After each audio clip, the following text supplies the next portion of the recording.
Bardin Garden Sto. Lo Zoo Garden di Treviso vi aspetta tutti i giorni, compresa la domenica, a Lancenigo di Villorba.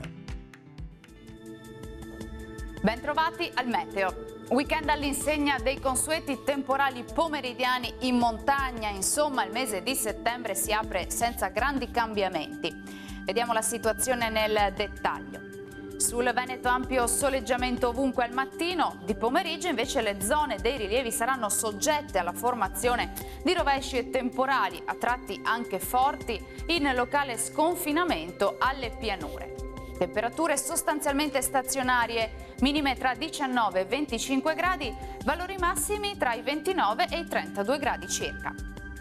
Ci spostiamo ora sul Friuli Venezia Giulia, dove avremo una giornata soleggiata pressoché ovunque. Il cielo sarà al massimo poco nuvoloso, salvo per isolati piovaschi possibili solamente sui confini alpini.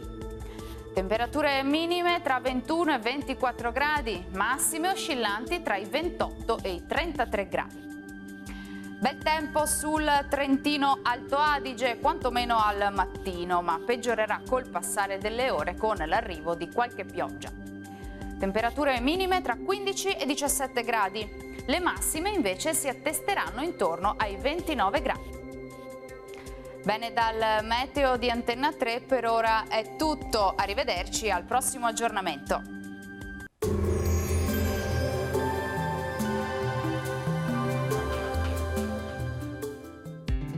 Bardin Garden Sto.